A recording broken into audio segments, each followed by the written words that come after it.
Hey everyone, welcome to How to Say No Politely in English. Today we're diving into a topic that I know can be super tricky for many English learners, the art of saying no without feeling rude or awkward.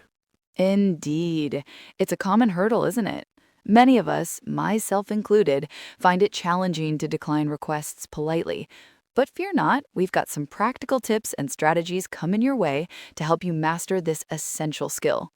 Exactly. And for a lot of people, just the act of saying no can feel really uncomfortable, even in their native language. It's like we're programmed to want to please people. Absolutely. And when you're learning a new language, especially English, that discomfort can be amplified. There's often a fear of offending someone or coming across as rude, which is something we want to help you overcome. Right, because in some cultures, a direct no can be considered very impolite. So people might use really indirect ways to decline something.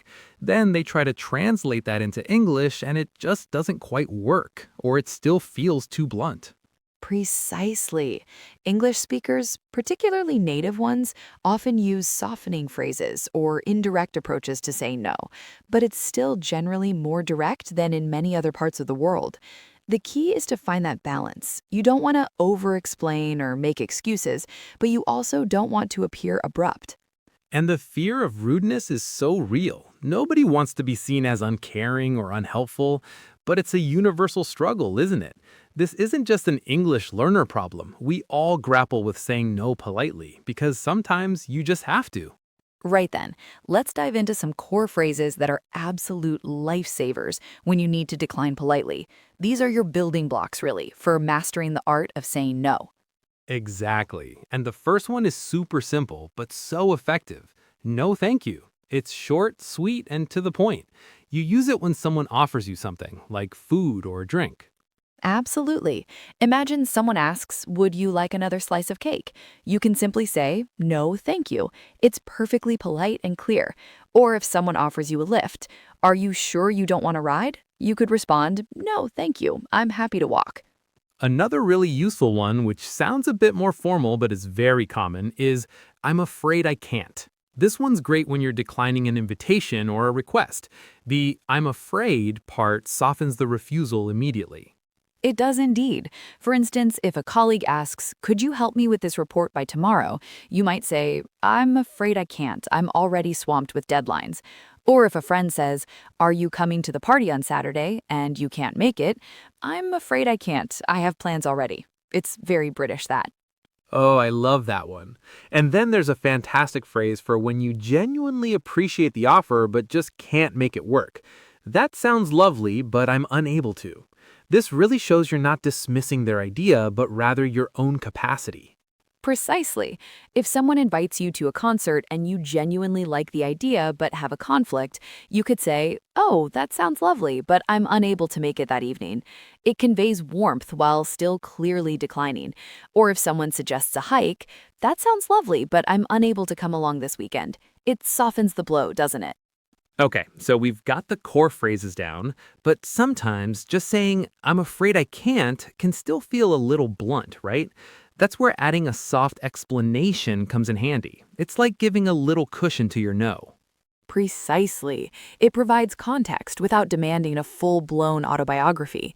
The key is to keep it brief and often quite vague. You don't need to go into intricate detail about why you're declining, which can actually make things more awkward.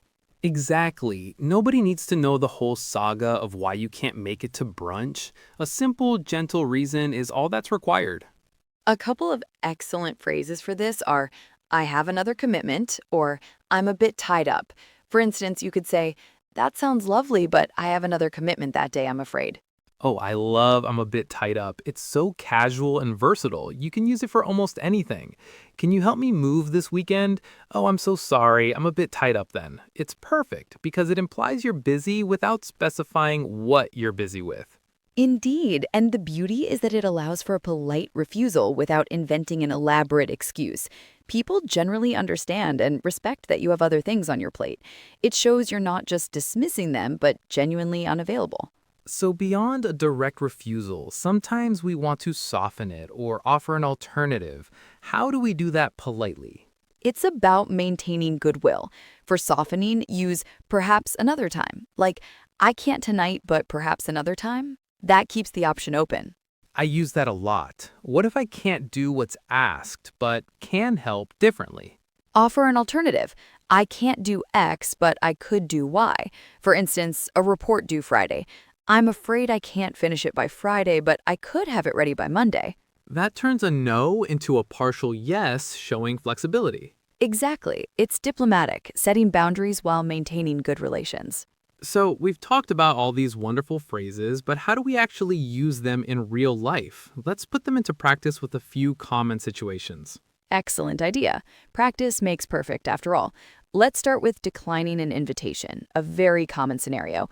Imagine a friend invites you out, but you simply can't make it. Okay, I'll be the friend. Hey, want to come to my barbecue this Saturday? It's going to be a blast. Oh, that sounds absolutely lovely. Thank you so much for the invitation. I'm afraid I can't make it this Saturday, though. I've actually got a prior commitment that day. Ah, too bad. Next time then. See how you acknowledged the invitation, expressed regret, and gave a brief, vague reason without over-explaining? That felt very natural. Precisely. Now, how about a work request? A colleague asks for help when your own plate is already full. Ugh, been there. Hey, I know you're busy, but could you help me with this report? I'm completely swamped. I'd really love to help you out, I truly would, but I'm completely swamped myself with the Johnson project deadline. My plate is quite full right now. Perhaps if you could ask Sarah, she might have some capacity. Totally understand. No worries, I'll ask Sarah. Thanks anyway. You offered an alternative showing goodwill even though you couldn't take on the task. That's a great touch. Indeed. And finally, what if someone asks to borrow something you're not comfortable lending? Say your brand new camera. My precious camera. Could I borrow your new camera for my vacation next week? Mine broke. Oh, I'm terribly sorry, but I'm afraid that won't be possible. I actually have a photo shoot planned myself next week, and I'll be needing it. Oh, okay, no problem. Good luck with the photo shoot. Again, a clear, polite refusal with a simple, honest reason. No need to feel guilty or over-justify. So, to quickly recap, remember that saying no politely in English is truly a skill.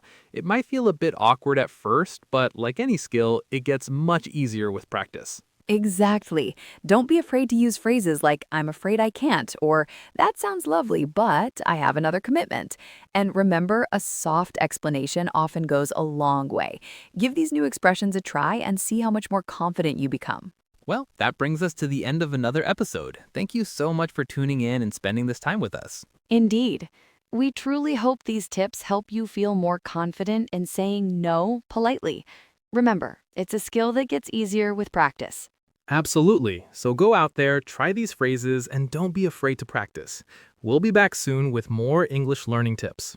Until then, keep practicing your English, and we look forward to having you join us on the next episode of How to Say No Politely in English. Goodbye for now.